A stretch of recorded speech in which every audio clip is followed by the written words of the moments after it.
Good evening. Let us come quietly to this hour, not to add our voice to the world's clamor, but to remember what the clamor cannot know. You have felt it, as I have, as the nations strain, as markets tremble, as families whisper on their pillows with lights still burning, an atmosphere charged with tension. There is no need to dramatize it. Everyone here has tasted that edge. So the question is simple and honest. What do you do when anxiety keeps returning? No matter what you try, when you have read the books, practiced the breathing, made the lists, and still, in the middle of the night, something curls back into the room and says, I am here. Hear the paradox as orientation for the hour. When anxiety will not let go into grace. Not by might, not by argument, not by adding one more technique to a tired shelf of techniques, but by a yielding and inward release of the power we have been lending to fear. Be still and know that I am God. Those words are not a suggestion. They are an unveiling of method. The stillness is not passivity, not apathy, not resignation. The stillness is a transfer of trust. We do not come to battle a monster. We come to turn from the monster movie screen to the living presence that is not on the screen at all. This is not to take sides for or against methods. We bless every honest endeavor of human intelligence. But we are not here to deify methods. We are here to place causative power where it belongs. There is only one power. All else is appearance, effect, echo. Anxiety seems to fasten itself upon the mind, but the seeming is not power. Fear grips the world. Yes, but its grip is the grip of suggestion awaiting our consent. Withdraw consent, and you discover the quiet law. My grace is sufficient for thee. Sufficiency does not arrive as one more thought strategy. It arrives as presence. It carries you without your straining to carry yourself. Live through the Spirit now. Turn to the Spirit for everything. React only to the Spirit. When the old tide rises, do not rise with it. Say within yourself, not to impress anyone, not to fight, but to remember, I live by grace. Let those 3 words be your first act, not your last resort. In that acknowledgement, you have already begun the great transition from managing anxiety to releasing it, from clutching at control to consenting to the one who governs. Peace I leave with you, my peace I give unto you, not as the world giveth. That is not poetry. That is a promise with power in it. A peace that does not consult the weather of circumstances. I am not asking you to deny that there are agitations, headlines, bills, diagnoses, deadlines. I am asking you to deny them power. We don't deny that there are waves. We deny that the waves govern the sea. When the Master stood and said, Peace, be still, he did not argue with wind. He addressed reality from reality. So will you, if you will cease hiring fear as your interpreter and yield, moment by moment, to grace as your sufficiency. And do not worry whether you feel holy or ready. Grace is not your wage. It is God's nature moving as your life. So let us begin tonight not with wrestling, but with relinquishment. Not with shouting at the dark, but with turning on the light. Set down your weapons, all your anxious techniques, not because they are evil, but because they are not the cause. Take up the sword of the Spirit, not sharper human tools, but a deeper recognition, and quietly, inwardly say, there is one presence, one power. I yield. And in that yielding, the storm discovers that it has no captain here. The helm is already held by Another, let us be plain, and let us be kind as we are plain. Fear grips the world, from the bargaining tables of nations to the quiet corners of bedrooms, from the headlines to the hush in the doctor's office. Fear presses its atmosphere. Not your fault, not their fault, not a matter of better temperaments or worse childhoods. There is a pressure of collective belief, a universal mesmerism that whispers into every open ear, this is you, this panic, this pulse, but it is not you. It is not your identity. It is the world's suggestion seeking your assent. If I had not watched this again and again across cities and seasons, I would not say it so clearly, but I have, and I can. Hear this and let it be a relief. Anxiety is not a power, and it is not yourself. It has no life of its own. Like the shadow on your wall, it borrows whatever shape you give it, but it does not possess substance. The apostle spoke it in the simple language of the Spirit. God hath not given us the spirit of fear, but of power and of love and of a sound mind. That is not sentiment. It is an inventory of what actually belongs to you. Fear is not on the list. Therefore, when the flutter starts, do not climb into its identity. Do not sign its lease. Stand a little aside within yourself and notice. This is a suggestion, not a self. You have already weakened it by that much light. We do not practice denial of the visible. We practice denial of its supposed power. We do not pretend there are no storms. We simply decline to enthrone storms as law. If the report is serious, we do not argue with paper and ink. We withdraw the bowing and scraping we have been doing before paper and ink. If the mind is racing, we do not slap it into silence. We gently turn from its screaming to the quiet within, as you would turn from a radio left on in an empty room. We say, without bravado and without drama, thou hast no power. Out of nothingness, appearing to be something, you have no law to sustain you. Perfect love casteth out. Fear not by wrestling it to the ground, but by revealing it never had ground. And here is a small holy practice you can use in this very minute. Smile at it. Not the grin of defiance, not the smirk of superiority, but the soft smile of recognition. Ah, there you are again, old suggestion. That smile is not psychology. It is a sacrament of non-fear. It signals to the inner ear, to the nerves, to the invisible atmosphere around you. I am not impressed. I am not hiring you to interpret my life. The master walked through tempests with that interior poise. He stood in a boat and said, "Peace, be still." And the wind knew he would not be argued out of his center. So you, in your kitchen, at your desk, on the train, smile at the voice and let it pass as weather. Now, do not misunderstand me. I am not saying be careless about life. I am saying be careful about what you call power. The world keeps calling fear realism, keeps awarding it credentials, but you and I are not required to confer degrees upon a shadow. Be still and know is the instruction. Be still. And then know what? Know that I am God. That is the point of identity. This knowing lifts anxiety out of the private chamber into the open air where it dissolves. Anxiety is universal suggestion. Identity is divine sonship. Anxiety asks for your consent. Identity stands before and beyond your consent. If it is not a power, then where is power? We will go there, but hear the doorway first.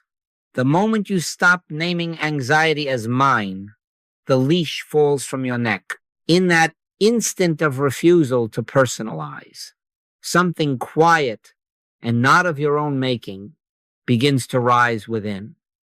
Call it grace, call it presence. Scripture calls it the peace that passeth all understanding. It does not arise from the storm. It arises from the one who is not in the storm at all. And as we proceed, we will make the conscious transition to that one power, not as a theory, but as the center from which we live and to which the storm must always answer. Now, let us come to the core, not as theory, but as the fixed star by which we steer. There is only one power, not two, not a good spirit power and a bad material power, wrestling in the heavens while we take sides. One power. The kingdoms of this world present 1,000 faces of causation, markets, microbes, moods, militaries, but none of these are causes. They are effects. They are the play of shadows on the wall. All causative efficacy belongs to the invisible within, or it is nothing. The Master said it with a simplicity that relieves us of argument. The kingdom of God is within you, and elsewhere. Nothing from without can enter to defile a man. Hear that as law, not poetry. All power is within ourselves, not in the sense of personal mentality or private will, but in that I which is God expressing as our very life. I within me doeth the works. If I had not watched this, not for a week, but for years, in sick rooms and boardrooms and border crossings, I would not say it with such plainness. But I have, and I can. This is not mind over matter. Do not make that mistake. Mind over matter is still a contest in the arena of appearances, a human will straining against a human fear. We are not escalating techniques. We are stepping out of the stadium. This is spirit revealing itself as sufficiency. Grace is the activity of the one operating as all. When grace functions, it is not our cleverness improving circumstances.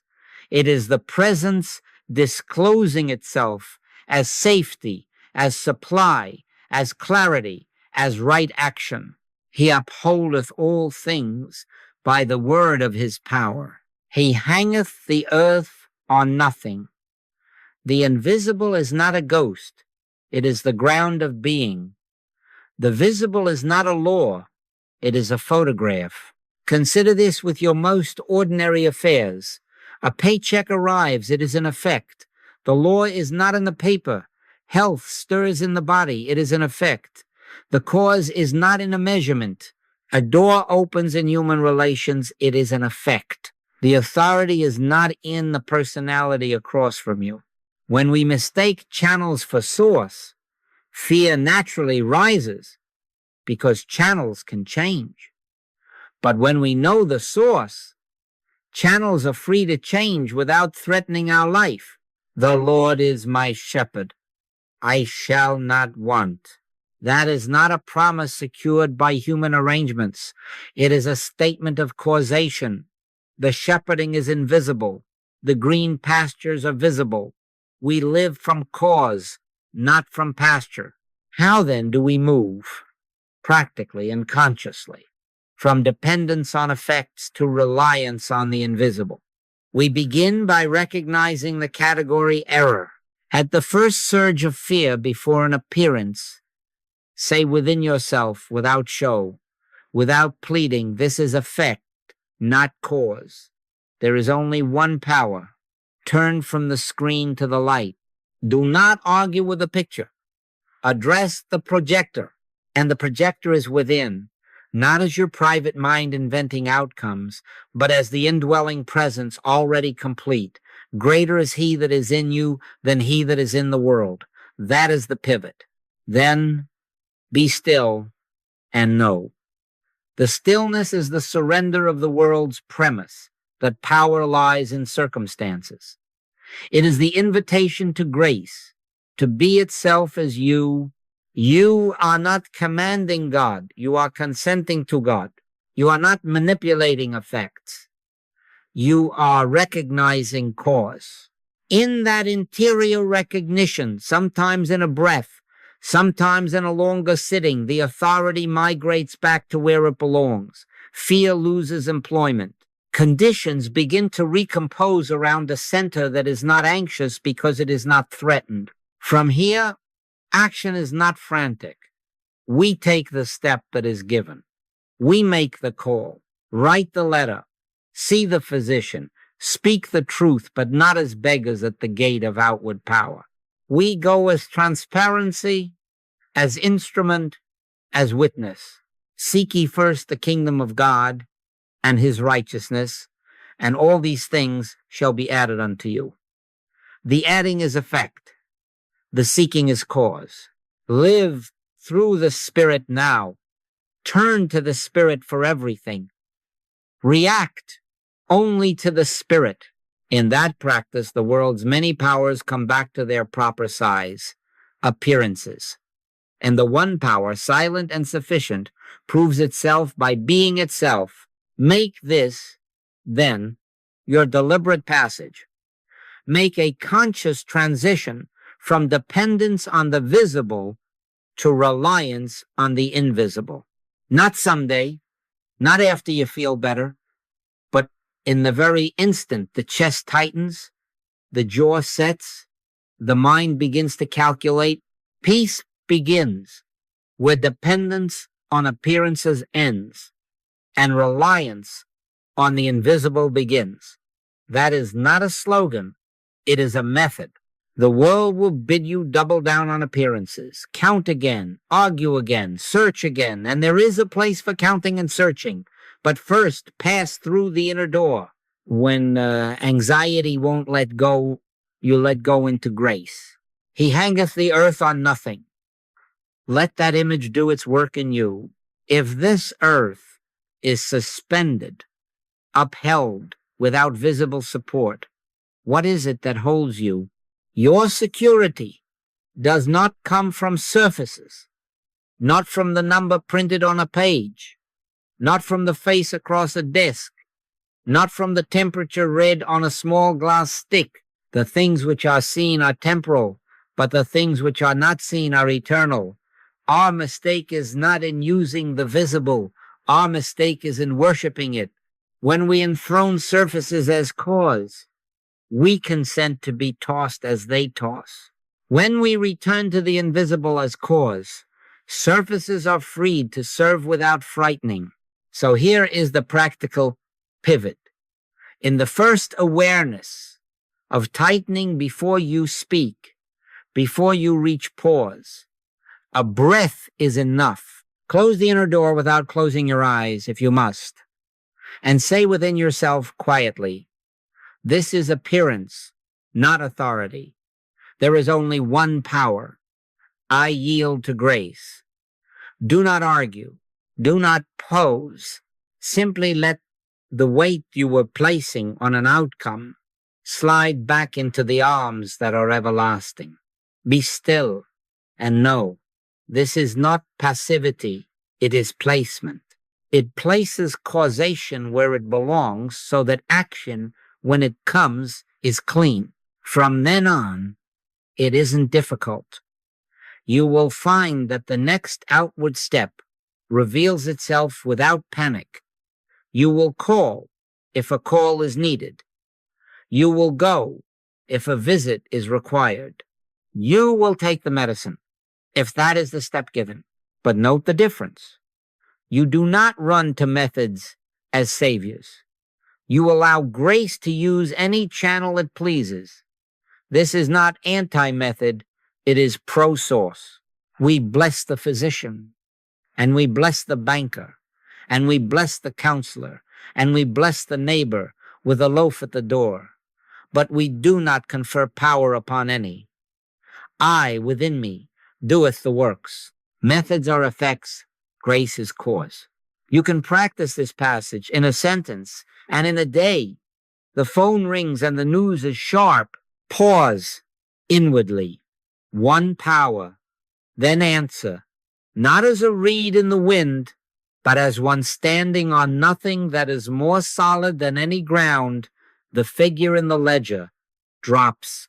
Pause. Grace is sufficiency. Then work the figures, if work they need, with a mind no longer borrowing terror from a column. A child stirs in the night with heat on the brow. Pause. Thou hast no power. Then cool the room. Make the call. Sit in love, not human worry, but that perfect love that casteth out fear by revealing it never had substance. If I had not watched this for years, watched storms spend themselves against the shore of a quiet recognition, I could not speak so simply. But I have, and I can. The movement is always the same, from the screen to the light, from the noise to the word, from the clenched dependence on what hands can touch to the relaxed reliance on what heart can know. Underneath are the everlasting arms. Let them be underneath your next minute. Live through the Spirit now. Turn to the Spirit for everything. React only to the Spirit, and you will discover that the earth you thought needed your grip has never been resting on your hands at all. Live through the Spirit now. Turn to the Spirit for everything. React only to the Spirit. Let that be not a slogan, but a doorway you step through in the very minute that is before you. Here is a practice as brief as a breath and as mighty as the sea beneath the wave. Give 30 to 60 seconds to inner recognition. Not later, not when the inbox is empty, not when the headlines soften. Now, be still and know that I am God. Close the inner door without ceremony, without fuss, and in that hush, acknowledge the presence that is here. Enough. Now, what do you do in that pause? Very little, and that is its strength. You do not gather arguments. You do not rehearse outcomes. You do not bargain. You acknowledge one power, present. Thy grace is my sufficiency in all things. Not to get something, but to witness that the one power already fills this very place. This is not an exercise in self-hypnosis. This is a return to cause. He hangeth the earth on nothing, and in these seconds you permit your affairs to be lifted onto the same unseen arm. In him we live and move and have our being. You are not summoning a distant help. You are consenting to the nearness that never left. Allow the body to join the truth. Unclench the jaw. Loosen the hand. Let the shoulders drop as if the everlasting arms were actually underneath you, because they are. And let a soft smile rise. Not denial, not a grin against the gale, a sacrament. It is the quiet sign to your nerves and to the atmosphere that fear has no authority here. Perfect love casteth out fear, not by wrestling it down, but by revealing it no longer holds your consent. Within, you may speak a word that has become your staff. Peace, be still, and feel the center settle. 30 seconds, 60 if they are given. That is all. Now, why is this pause not just another technique on the shelf? Because technique that does not transfer trust remains tied to the visible. It arranges appearances, but enthrones them still. Is the answer more strategies, busier hands, a louder voice against the storm? The answer is no. We need the sword of the Spirit, not the surgeon's knife spirit first. Then any honest instrument grace may choose. Technique seeks to manage symptoms. Grace reveals that cause is secure. Technique tries to get God to do. The pause consents that God is. It is the difference between pleading at the door and waking to find you are already inside the house. Make no mistake, this is not passivity. It is placement. In the pause, authority migrates from fear to grace. From that placement, action becomes clean. You will send the note, make the appointment, speak the truth, but not as a reed in the wind. You go as the transparency of one presence. If I had not watched 30 seconds, change rooms, tension dissolving, answers arranging themselves, peace arriving like a hand on the shoulder, I would not offer you this with such plainness. But I have, and I can. Do it now in your next press of minutes. Close the inner door, even with your eyes open. Whisper within. Father, I thank thee that thou hast heard me, and I knew that thou hearest me always. Then be still. Feel the weight sliding from your grip to the arms that have the government upon their shoulder. Wait the space of half a minute while the heart remembers whose life it is. When you rise, rise from sufficiency, not toward it. Practice this pause again and again throughout the day. The repetition is not rote, it is recognition. And as recognition becomes habit, peace stabilizes not as a mood, but as a law, and begins quietly and without hype to overflow to every life that shares your air. Let us be very frank and very kind.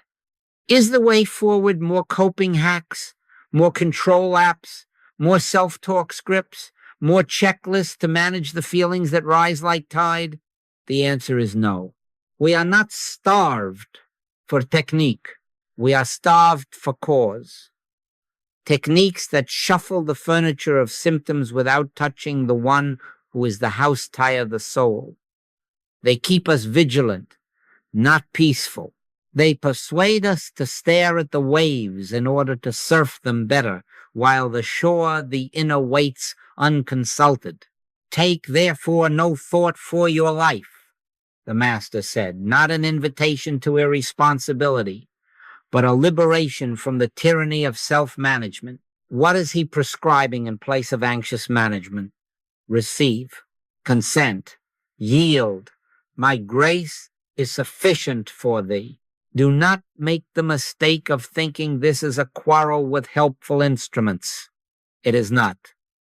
We bless every honest channel grace may use, but hear the antithesis that must be honored if we would rest.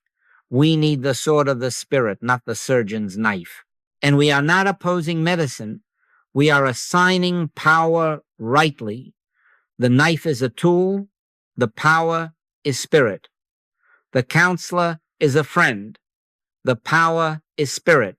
The budget app is a ledger of effects.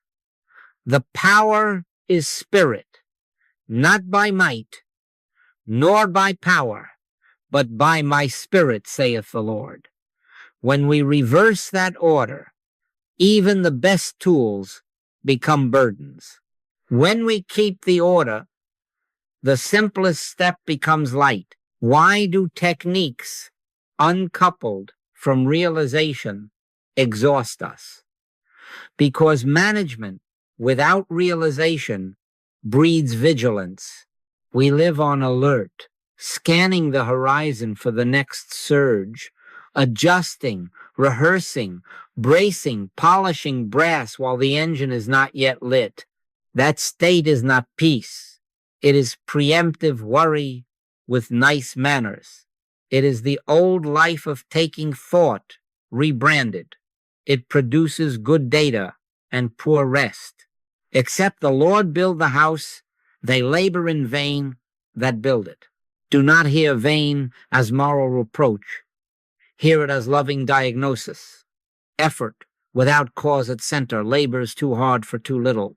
Let me give you a picture, not as argument, but as evidence of what grace does when it is allowed to be itself. In a small office over a bakery, a woman named Mara kept 3 alarms on her phone. Breathe, reframe, hydrate. Good reminders all. Yet each chime tightened her stomach. Each hack became another courthouse summons.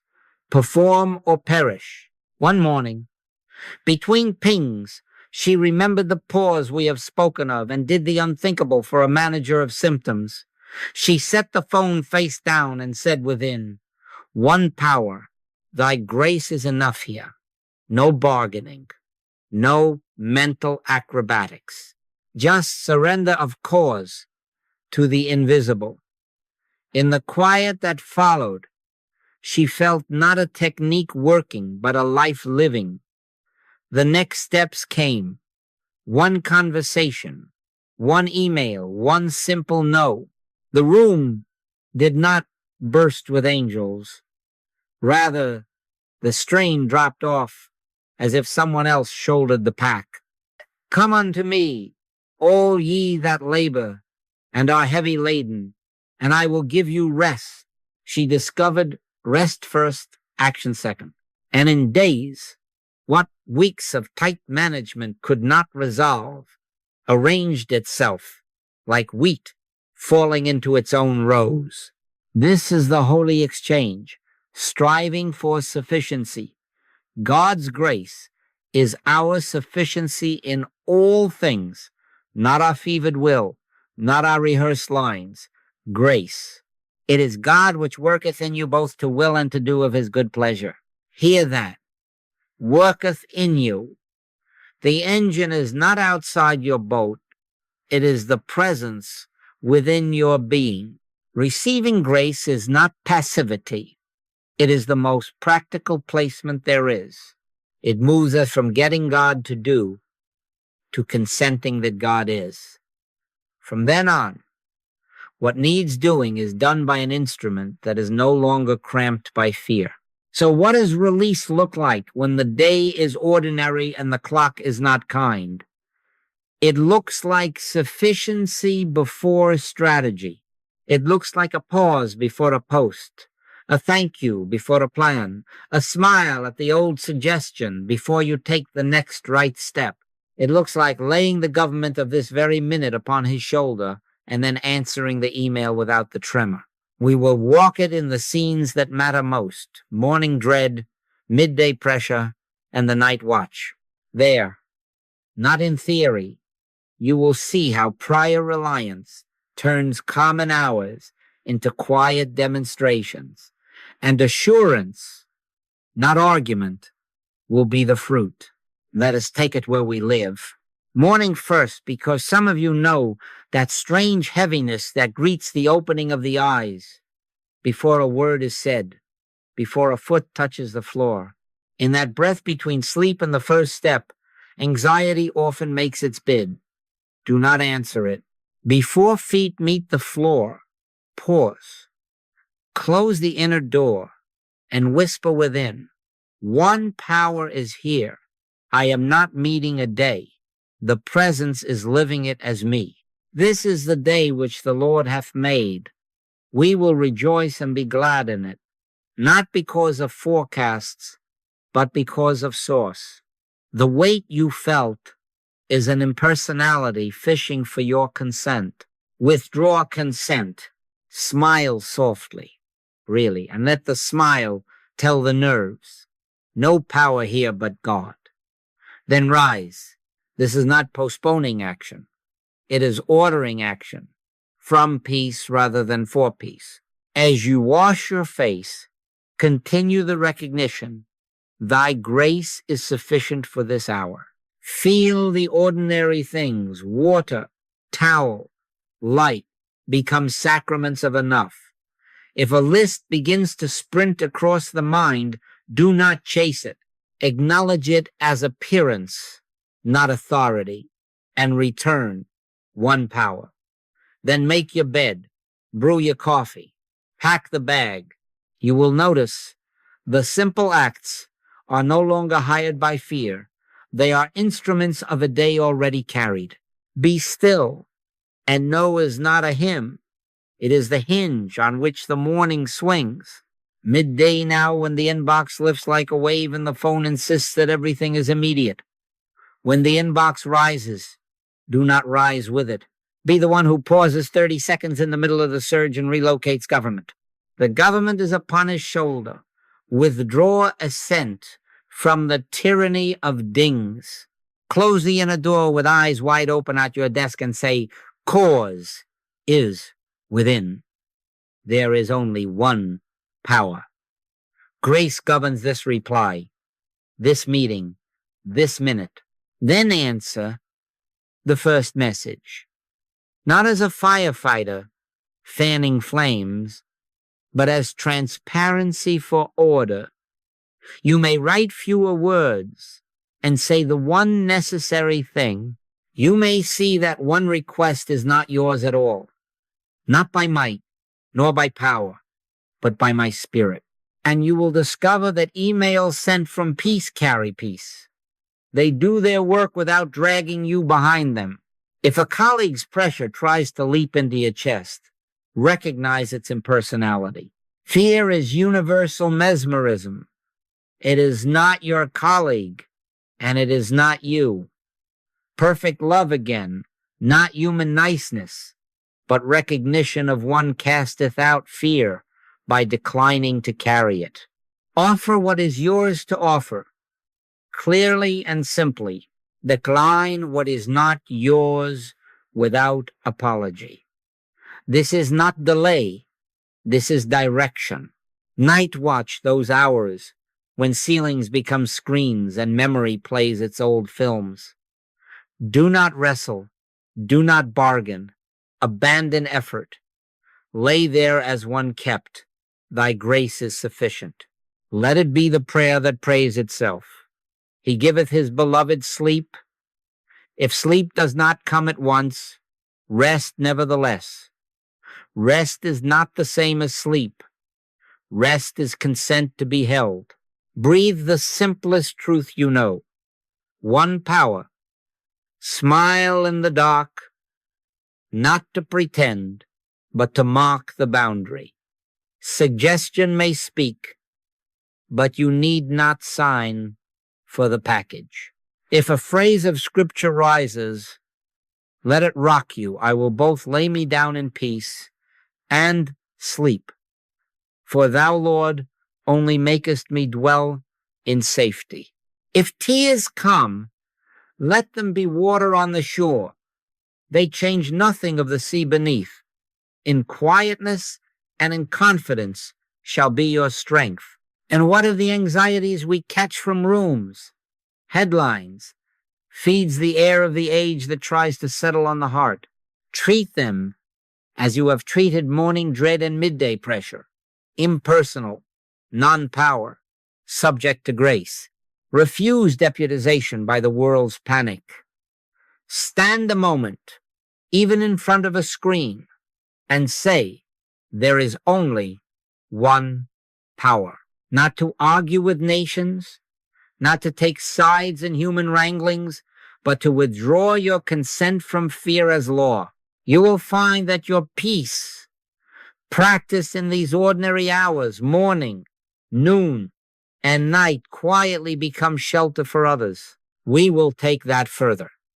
But for now, let your next breath be prior reliance. Then act. Seek ye first. Then add. Return. Recognize. Rest. And answer the day from the one who lives it.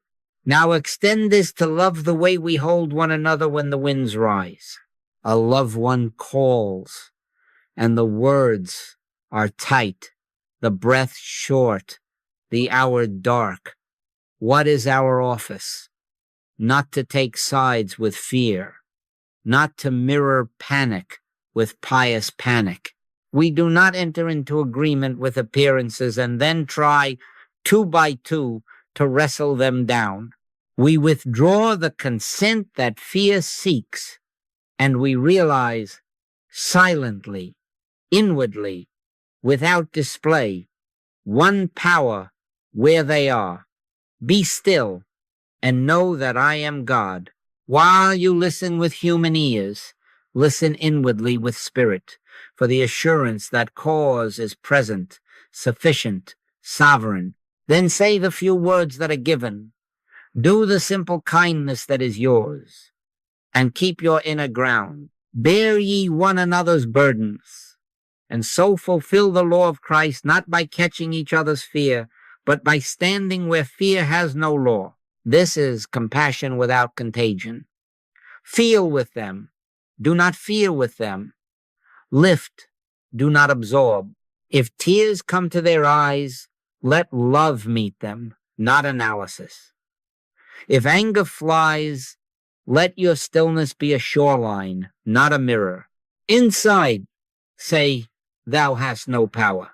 Not to the person, to the suggestion. Fear is a universal mesmerism.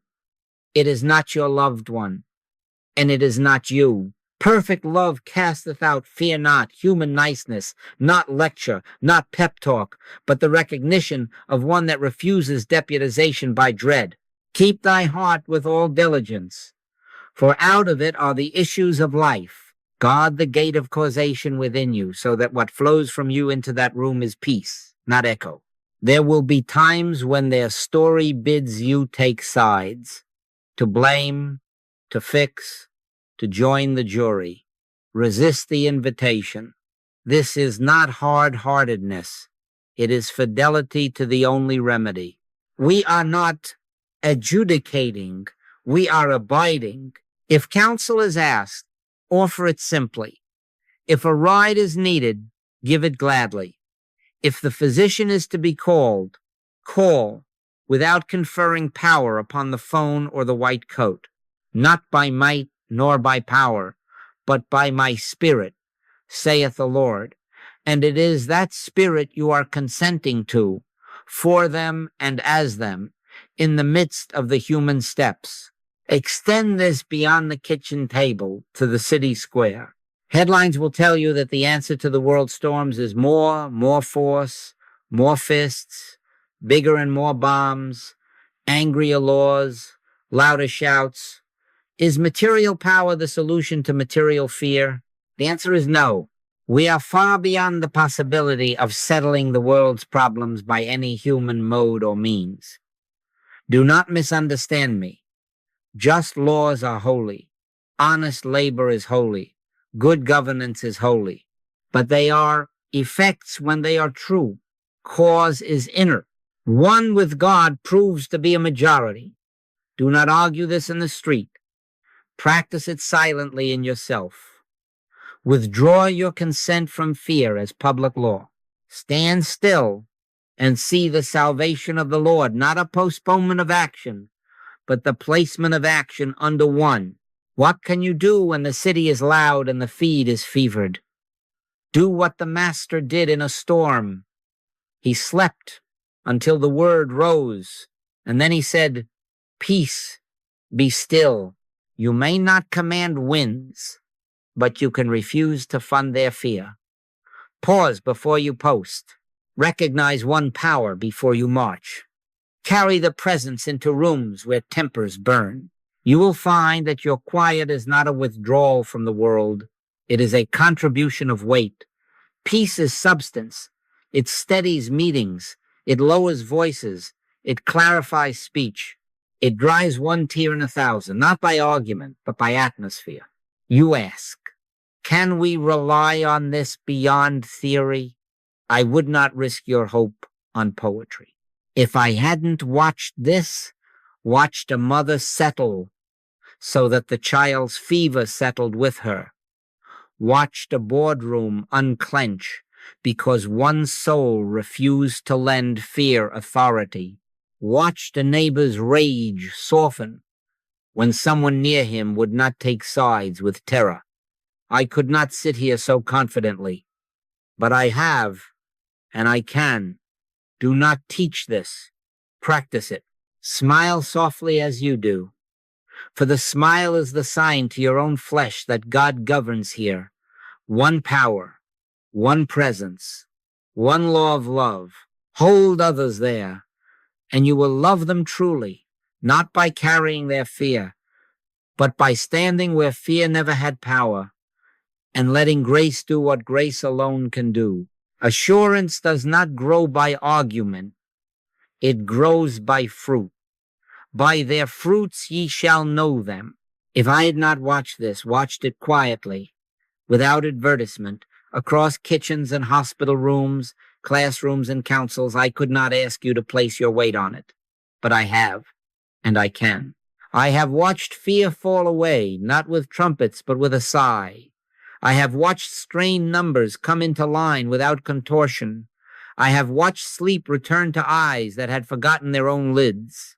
not because we manage symptoms more cleverly, but because grace was allowed to because peace followed, not theatrically, not for display, but as the sign following them that believe. Let us be honest about outcomes. There is episodic relief. The wave breaks, the body eases, the email brings good news, and for that we give thanks. But episodic relief, unrooted, leaves us scanning the horizon for the next swell. The old vigilance returns. Then there is something else, the steadying of consciousness, a center that does not sway with markets or moods, the peace of God, which passeth all understanding, shall keep your hearts and minds. When reliance ripens, this peace becomes more than a pleasant interval. It becomes the atmosphere of your being. And then, curiously and consistently, outward details begin to harmonize without strain. Seek ye first the kingdom of God and his righteousness, and all these things shall be added unto you. Added like a consequence, not a conquest. I could recount stories, but let me keep them small so that you will not mistake spectacle for proof. A man with a temper found that after weeks of daily pause, his outburst simply didn't have a place to land. He told me, almost embarrassed, I can still feel the flash, but it has no teeth. A woman whose contract was stalling stopped campaigning in fear and began consenting to one power each morning. Within days, without her pushing, the phone rang and the path cleared. No genius, no hustle. A child who woke each night in dread learned to whisper, one power, with her head on the pillow. The dark remained dark, but it lost its jurisdiction. These are not fireworks. They are evidences, quiet witness, grace at work. Do not argue this in the street. Test it in the next hour. Taste and see that the Lord is good. If this is only poetry, it will not bear the weight of your minute. But if the one we name is real and present, even a 30-second yielding will show its edge of light. Prove me now herewith, saith the Lord of hosts, not with bravado, but with humility. Close the inner door, withdraw authority from fear, and stand in one power. Then go about your task and watch, not nervously, but as a gardener watches soil that he has learned to trust. The seed knows what to do. How, then, does assurance become stable so it endures under pressure? By rhythm, not by drama, by abiding, not by occasional rescue. He that dwelleth in the secret place of the Most High shall abide under the shadow of the Almighty. Dwell, and you will discover that the storm which once toppled you can only rattle the shutters. Return, recognize, rest again and again until the recognition becomes native and the return is no return at all but simple living. From then on, it isn't difficult. The signs continue quietly. The harsh word softens. The urgent thing finds its right hour. The body answers to peace rather than panic. Not because we shouted at conditions, but because we yielded to, cause I am not asking you to believe. I am inviting you to witness. Begin without fanfare. Smile at the next suggestion of fear and withdraw your consent. Whisper within, thy grace is my sufficiency in all things. Let the day bear its own testimony. Assurance will not arrive as a speech. It will settle as a law felt in your bones. And when it is there, you will not need to announce it. It will be known by the quiet it leaves behind. Abiding is the word now, not visiting, but dwelling. What we abide in abides in us. Abide in me, and I in you, the Master said. This is not a poet's flourish. It is the working law of consciousness. Rhythm, not drama. stabilizes reliance on grace. Therefore, set your day to a quiet cadence, brief, regular intervals of recognition. Let the hours have hinges. At the top of an hour, or whenever a natural pause appears, close the inner door for half a minute and return to cause. Do not make a parade of it. Let it be as natural as breathing. One power. Thy grace is my sufficiency in all things. Then resume your task from sufficiency, not toward it. If I had not watched ordinary people keep these small appointments and find their center increasingly immovable, I could not say it so simply. But I have, and I can. Study is our watering of the soil, not an ambition to collect books and notions, not the pride of many pages. A few living lines, well chewed, will feed a life. Continue in my word, and ye shall know the truth, and the truth shall make you free. Take 2 or 3 phrases that have breath in them. There is only one power. God's grace is my sufficiency. The Father that dwelleth in me, he doeth the works, and return to them morning and evening. Let the word of Christ dwell in you richly. Read them not to argue, but to absorb, and to memorize, but to marinate. I do not ask you to become a librarian of sentences. I ask you to become transparent to 1 or 2 truths until they cease to be words and become awareness. You will find that in time, the page closes itself and the phrase opens within you at the sink, in the car, in the corridor. Then study has done its work. It has watered the soil, and the seed knows what to do. Prayer is listening, not pleading. My sheep hear my voice. Before they call, I will answer. And while they are yet speaking, I will hear. This is not a theater in which we persuade an absent deity. It is the hush in which presence announces itself. In your brief intervals, say little, acknowledge much. Father, I thank thee that thou hast heard me, and I knew that thou hearest me always. Then be still. Let the still small voice, which is no voice at all but a felt certainty, rise of its own accord. If nothing happens, do not diagnose the silence. The happening is the turning. In quietness and in confidence shall be your strength. The more you practice this unhurried listening, the less you will find yourself begging for outcomes, and the more you will recognize that causation is already within, moving, guiding, shaping the next right step. Service is overflow, not strategy. Good works are our gratitude walking about. Let your light so shine before men that they may see your good works and glorify your Father which is in heaven. Do the kind thing, the needed thing, the quiet thing, not to get, not to prove, not to calm your fear, but because peace seeks expression as a letter answered kindly, a dish washed without resentment, a bill paid on time, a hand offered where a shoulder sags. When service is born of grace, it does not drain, it confirms. The Father within doeth the works. You will find that tasks which once felt heavy become light, not because they changed, but because their government changed. Do it in secret, without announcement, without trumpet, and thy Father which seeth in secret himself shall reward thee openly. The reward is more light. Now a loving boundary. Do not turn even these holy helps into a new dependency. The Sabbath was made for man, and not man for the Sabbath. If you miss an hour, do not punish yourself with spiritual guilt. Return, recognize, rest.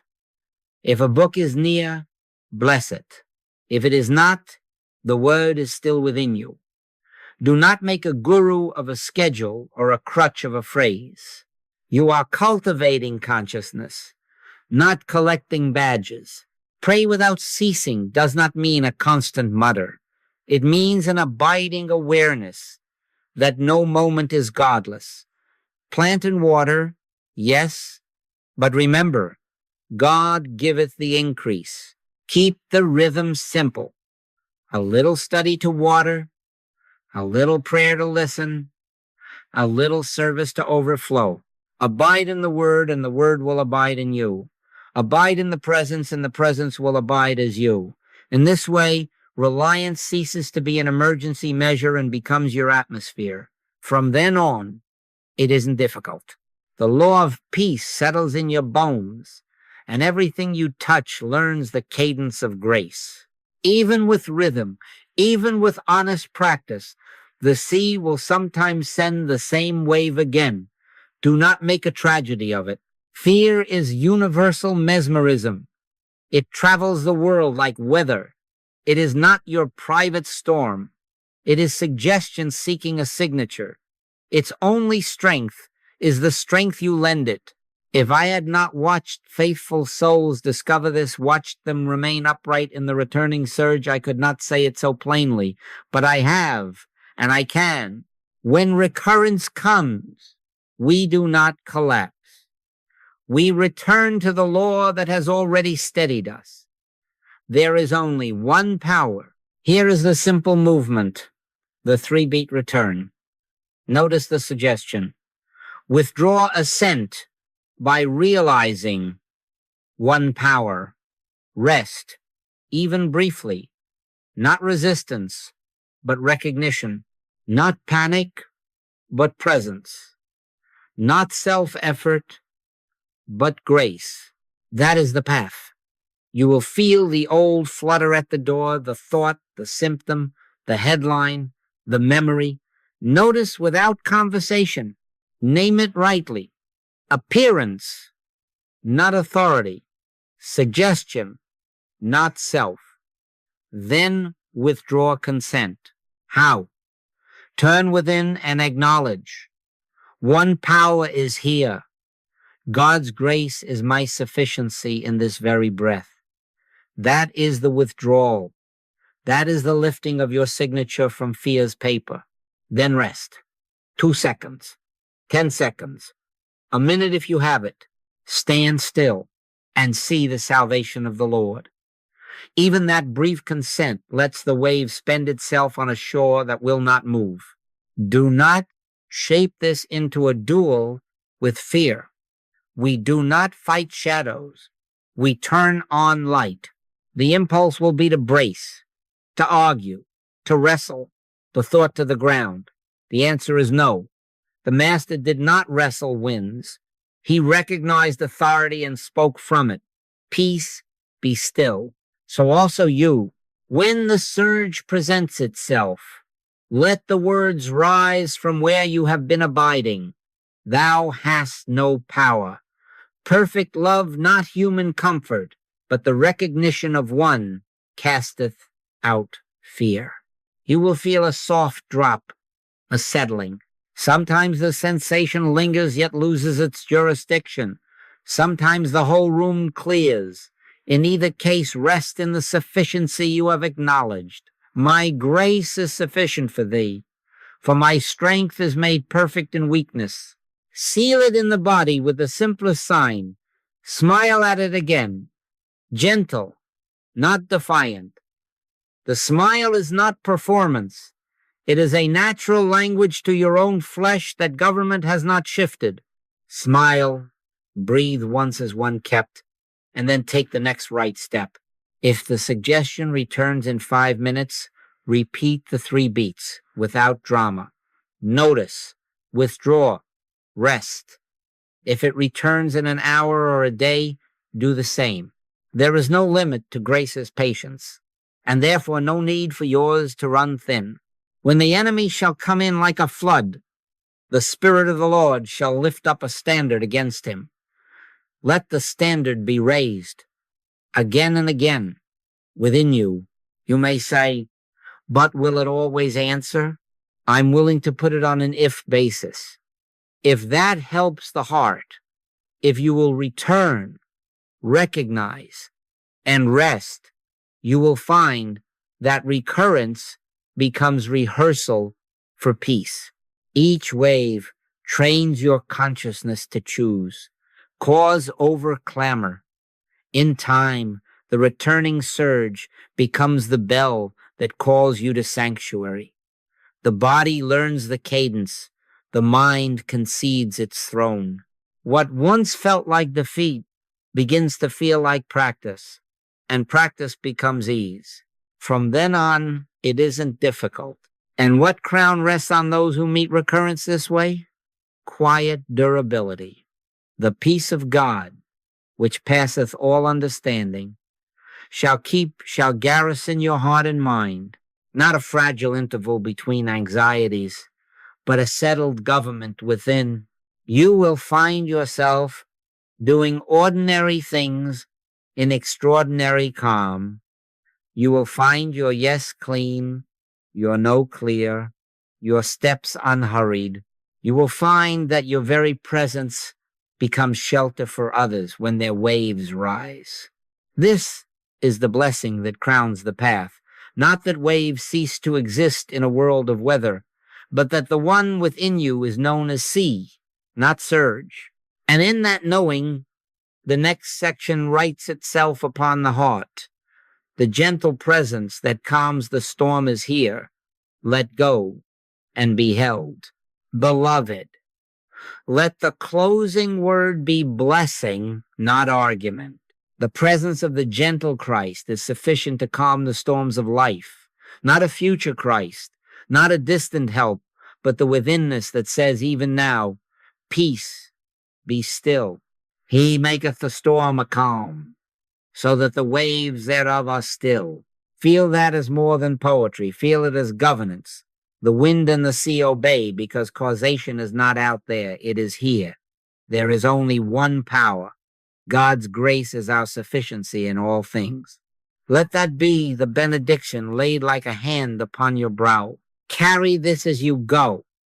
When anxiety won't let go into grace. Do not wrestle shadows. Do not lend them your name. Yield. My grace is sufficient for thee, for my strength is made perfect in weakness. The yielding is not defeat. It is consent to the only strength that ever was. Be still and know that I am God. Let go of managing outcomes and be held by cause. Not by might nor by power, but by my spirit, saith the Lord. From then on, it isn't difficult, because the heavy lifting is no longer assigned to you. Grace does what grace alone can do. Take with you one simple charge, plain enough to keep and strong enough to hold.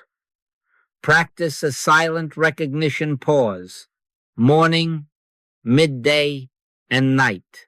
In the morning, before the feet find the floor, close the inner door and acknowledge, one power is here. Thy grace is my sufficiency in this day.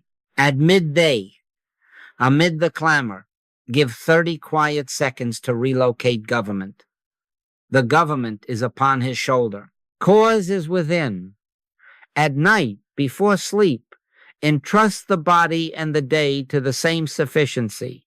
I will both lay me down in peace and sleep, for thou, Lord, only makest me dwell in safety. Say little, recognize much. Then let the next right step arise from the hush. Taste and see that the Lord is good. Prove me now herewith, not by debate, but by a half-minute of consent 3 times a day. You will discover that even such little doors open upon large peace. If you ask for a sign that this is not merely lovely speech, I offer only this. Peace will begin to keep you, not you keep peace. The peace of God, which passeth all understanding, shall garrison your heart and mind. You will find yourself doing the same tasks without the old inward cost. The thought may still knock, the headline still flare, the body still speak, but jurisdiction will have shifted. The yoke will be easy, and the burden light, not because the road has no hills, but because another carries the weight. Come unto me, all ye that labor and are heavy laden, and I will give you rest. That rest is not idleness. It is authority without strain. So let the benediction be simple and sure. The Lord bless thee and keep thee. The Lord make his face shine upon thee and be gracious unto thee. The Lord lift up his countenance upon thee and give thee peace. Go in the awareness that you do not go alone. Lo, I am with you always. Smile, gentle, not defiant, at the next suggestion of fear. And remember, when anxiety won't let go into grace. Morning, midday, night return, recognize, rest. There is only one power. God's grace is your sufficiency. From then on, it isn't difficult. Be still and be held. Peace, be still